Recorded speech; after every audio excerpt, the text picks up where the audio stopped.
Good morning Shri કન્યા primary વિદ્યાલય કાલાવડ। હવે આપણે જોઈએ ધોરણ 6 વિષય ગણિત। ગણિતની અંદર આપણે જોઈએ ચેપ્ટર નંબર 9 માહિતીનું નિયમન। બરાબર, તમે બધા ગ્રાફ પોથીમાં આપણે આગળના લેક્ચરમાં દાખલા કરી ગયેલા છીએ। હાલ આપણે પહોંચેલા છીએ આલેખ નંબર 15 સ્વાધ્યાય 9.2 નો દાખલા નંબર પહેલો આપણે પહોંચેલા છીએ। તો એમાં જોઈએ શું કે છે, 5 ગામના પ્રાણીઓની સંખ્યા। બરાબર, આજુબાજુના 5 એને ગામ લીધા છે અને એની અંદર કેટલા કેટલા પ્રાણીઓ રહે છે એની સંખ્યા લીધેલી છે, તો આપણે જોવાનું છે।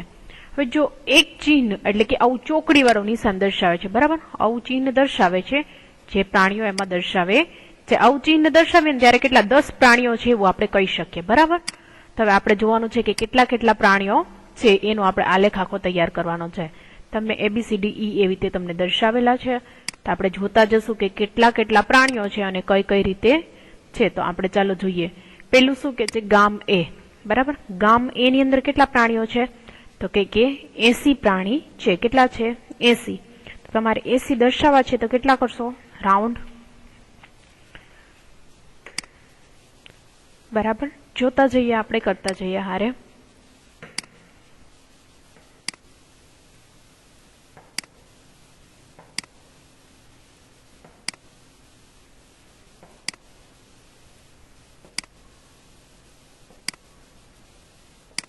બરાબર, 80 છે એટલે તમારે 8 રાઉન્ડ તો કરવા પડશે।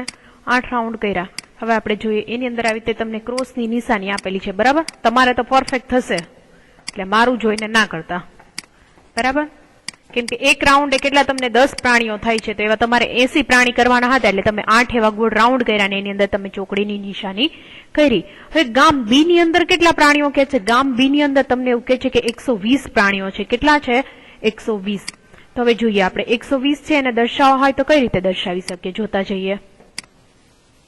બરાબર, આ 1, આ 2, 3, આ 4, 5, 6, 7, 8, 9, 10, 11 અને 12। બરાબર, તમારે તો પરફેક્ટ દોરાશે એટલે મારું જોઈને દોરવાના નથી, એટલે ખાસ કરીને તમારા દોરેલા છે એમાં તમારે ધ્યાન રાખવાનું રહેશે। બરાબર, આ તમને 12 આપણે દોર્યા, કેમ કે 120 પ્રાણીઓ છે, 10 પ્રાણી આપણે એક ગોળ રાઉન્ડ લઈ છીએ, તે રીતે 120 પ્રાણી છે એટલે આપણે કેટલા લીધા? 12 રાઉન્ડ લીધા। હવે એમ કે છે ગામ સી। ગામ સી ની અંદર કેટલા પ્રાણીઓ છે, તો કે 90। કેટલા છે? 90। તો ચાલો આપણે જોતા જઈએ। 90 લઈએ। 90 લઈએ એટલે કેટલા રાઉન્ડ કરવા જોશે તમારે? 9 રાઉન્ડ કરવા જોશે। કેટલા કરવા જોશે? 9। 4, 5, આ જોઈએ 6, 7, 8 અને 9।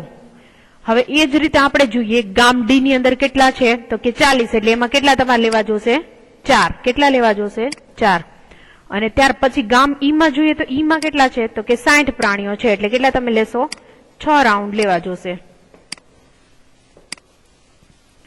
તમે 6 લઈ શકો છો। બરાબર, એની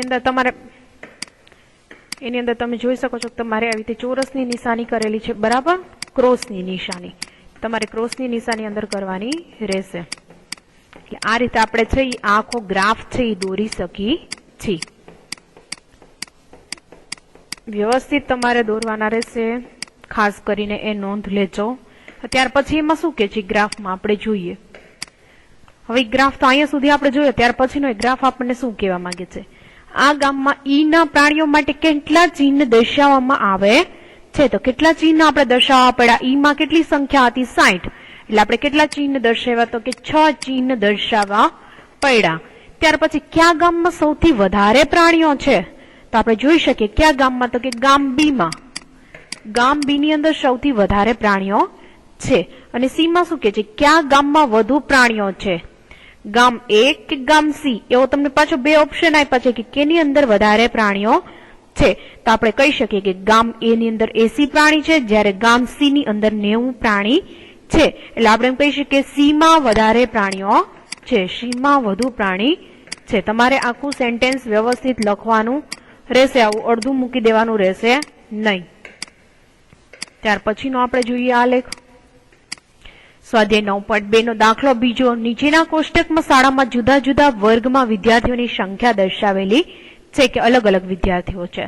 હવે જોઈએ વર્ષ દરમિયાન અલગ અલગ બધા આપ્યા છે। 96, 98, 2000, 2002 અને 2004 એટલે તમને આપેલા છે એક ચિહ્ન. એટલે જો આવી રીતે એક દાખલો દોરેલો હોય ને ત્યારે કેટલા વિદ્યાર્થી લેવાના છે? 100 વિદ્યાર્થી દર્શાવે છે. તો અહીંયા આપણને કેટલા વિદ્યાર્થી છે? પહેલામાં જોઈએ તો કે 400. એટલે અહીંયા આપણે કેટલા દાખલા દર્શાવશું? 4. બરાબર. આ રીતે એના 2 હાથ, 2 પગ અને 1 મોઢું. આ રીતે આપણે એના 4 દાખલા દર્શાવશું એટલે આપણને કેટલા થશે? 400. હવે ત્યાર પછીનું આપણે બીજું છે એ બીજામાં જોઈએ તો બીજામાં શું કે છે? 1998 માં કેટલા છે? 535. કેટલા છે? 535. એટલે તમારે કેટલા? 5 દાખલા તો આખા દોરવા જોશે. કેટલા? 5 દાખલા આખા. આ બીજો આ દાખલો આપણે દોર્યો 3જા નંબરનો. ત્યાર પછી આપણે દોર્યા 4થા નંબર. આ દાખલો દોર્યા 5મા નંબરનો. હવે ત્યાર પછીનો દોરવાનો થશે કેમ કે 35 છે એટલે એનું શું કરશું? હાફ દોરવાનો રહેશે. એટલે આવી રીતે હાફ અડધો દોરો એટલે એ થઈ જાય આખો કમ્પ્લીટ. હવે ત્યાર પછી જોઈએ 2000 માં. 2000 માં કેટલા થશે? તો કે 472. 472 એટલે તમારે કેટલા દાખલા આખા કરવા પડે? 4 દાખલા છે એ આખા દોરો. જુઓ 4 દાખલા આપણે આખા દોરીએ. 4 દાખલા આખા દોર્યા અને 400 ને કેટલા માથે કે છે?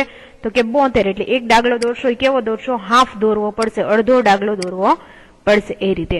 અને 2002 માં જોઈએ આપણે 2002 માં. 2002 માં કેટલા દાખલા છે? તો કે 600. 600 છે એટલે પૂરેપૂરા આપણે 6 દાખલા દોરવા જ જોશે.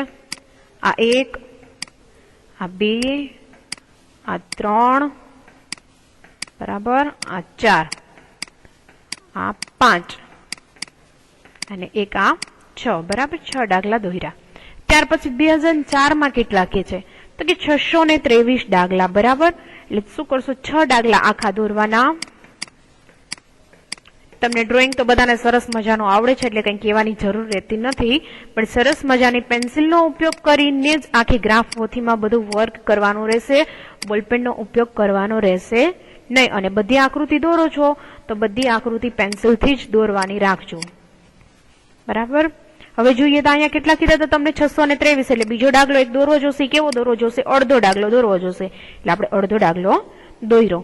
ત્યાર પછીના નીચેના કંઈક એના પ્રશ્નના જવાબ આપેલા છે. આપણે જોઈએ પ્રશ્ન આપ્યા છે એનો આપણે જવાબ આપી. 2002 ની સાલના વિદ્યાર્થીઓ દર્શાવવા માટે કેટલા ચિહ્નની જરૂર પડશે? એવું કે છે કેટલા ચિહ્નની જરૂર પડે છે? તો કે 2002 ના વર્ષના વિદ્યાર્થીઓની કુલ સંખ્યા કેટલી છે? કુલ સંખ્યા કેટલી છે? તો કે કુલ સંખ્યા 600 છે. કેટલી છે? 600 છે. બરાબર. તો તેને દર્શાવવા માટે કેટલા? 6 સંકેતની જરૂર પડશે. કેટલા સંકેતની? 6 સંકેત દર્શાવવાની જરૂર પડશે. અને 1998 ના વર્ષમાં વિદ્યાર્થીઓ દર્શાવવા માટે કેટલા ચિહ્નની જરૂર પડશે? તેમાં 535 છે. એટલે આપણે કહી શકીએ 5 પૂર્ણ સંકેત. કેટલા? 5 પૂર્ણ સંકેત. અને એક છે એ કેવો? અડધો સંકેત દર્શાવવો પડશે. એટલે એક અપૂર્ણ સંકેત કહી શકાય. બરાબર. એક અપૂર્ણ સંકેત દર્શાવવો પડશે એ રીતે આપણે કહી શકીએ. હવે જોઈએ ત્યાર પછીનો ગ્રાફ.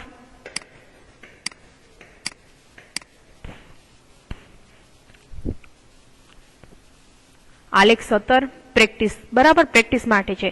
ભારતના વસ્તી વધારાના આલેખ નીચે આપેલો છે. આલેખનો અભ્યાસ કરવાનો છે. વાય અક્ષ ઉપર એક એકમની લંબાઈ બરાબર 10 કરોડ વસ્તી ધરાવે છે. તમને બધા અલગ અલગ આપ્યા છે. અહીં તમને ભારતની વસ્તી આપેલી છે કે ભારતની વસ્તી કેટલી છે? એ 10, 20, 30, 40, 50, 60, 70, 80, 90, 100 અને 110. અને તમે આડો ગ્રાફ જોઈ શકો છો. એમાં 1951, 1961, 1971, 1981, 1991 અને 2001 એવી રીતે તમને આપેલો છે. તો હવે આપણે જોવાનું છે કે કેટલા કયા વર્ષે કઈ રીતે શું કયામાં ફેરફાર થયેલો છે. તો એ આપણે ખાસ કરી અને જોઈએ. એમાં શું છે? તમને બધા નીચે પ્રશ્ન આપેલા છે. તો નીચે આપણે પ્રશ્ન જોતા જઈએ. તમારે ઉપર ગ્રાફ પોથીમાં જોતું જવાનું છે અને એના પ્રશ્નના આન્સર આપવાના રહેશે. જોઈએ શું કે છે? વર્ષ 1951 થી 1961 માં વસ્તી વધારો કેટલો થયો? બરાબર. 1951 થી 1961 એટલે 1961 માં કેટલા છે? તો 1961 માં કેટલા છે? તો આપણે કહી શકીએ 44 જણા છે. કેટલા છે? 44 જણા. અને 1951 માં કેટલા હતા? તો કે 36. આ બેનું શું કરી નખાય? માઇનસ કરાય. શું કરાય? માઇનસ. તો તમને ખબર પડે કે કેટલો વસ્તી વધારો થયો.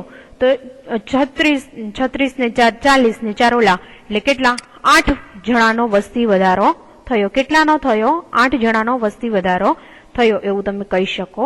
ત્યાર પછી શું કહે છે? વર્ષ 1981 થી વર્ષ 1991 માં વસ્તી વધારો કેટલો છે? કેટલો વસ્તી વધારો છે તો જોઈએ. 1991 માં કેટલા છે? 84. બરાબર, 1991 માં 84 છે. હવે એને કરાય માઇનસ. 1981 માં કેટલા છે? તો 1981 માં 68 છે. કેટલા છે? 68. એટલે હવે તમે શું કરી શકો? આનો માઇનસ તમારે કરવાનો રહે. કે આનો તમે માઇનસ કરો એટલે તમને ખ્યાલ આવી જાય કે કેટલો વસ્તી વધારો થયો અને કેટલો ઓછો છે. તો તમે કહી શકો છો કે કેટલો થાય? 84 માઇનસ તમે કરો 68. બરાબર, એટલે કેટલાનો વસ્તી વધારાનો ફેર પડે છે? તો કે 16 નો. કેટલાનો થશે? 16 નો. હવે ત્યાર પછી સૌથી વધુ વસ્તી વધારો કયા વર્ષના ગાળામાં થયો? કયા વર્ષની અંદર સૌથી વધારે ગેપ રહે છે? તો કે 2001 માં. કેમાં રહે છે? 2001 માં વસ્તી વધારો સૌથી વધારે રહે છે.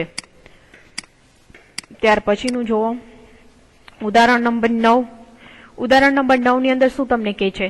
નીચે આપેલ લંબ આલેખ વાંચી શાળાના ચોક્કસ વર્ગમાં વિદ્યાર્થીઓની સંખ્યા કેટલી છે દર્શાવવાની છે. વાય અક્ષ ઉપર 1 એકમ લંબાઈએ 10 વિદ્યાર્થી લીધેલા છે.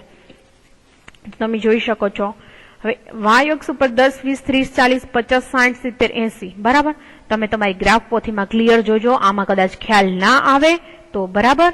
એક અક્ષ ઉપર તમે 2000, 2001, 2002 અને 2003 તમને દર્શાવેલા છે. તો શું કહે છે? પેલું આ ગ્રાફમાં પ્રમાણ માપ કેટલું છે? તમને પ્રમાણ માપ કેટલું આપ્યું છે?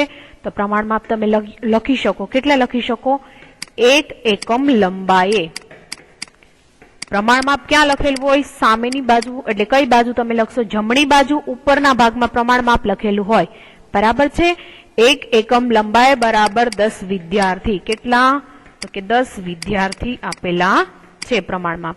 બીજું શું કે છે? દરેક વર્ષે કેટલા વિદ્યાર્થીઓ ઉમેરાય છે? દરેક વર્ષે કેટલા વિદ્યાર્થીઓ છે એની અંદર ઉમેરાતા જાય છે. તો તમે જોઈ શકો છો પહેલા વર્ષની અંદર કેટલા વિદ્યાર્થી ઉમેરાણા? 30 હતા. એની અંદર કેટલાનો ઓફ થયો? તો કે 38 થયા. બરાબર. બીજાની અંદર તમે પાછા જોશો તો કેટલાનો? 4-4 નો ગેપ રહે છે. કેટલાનો રહે છે?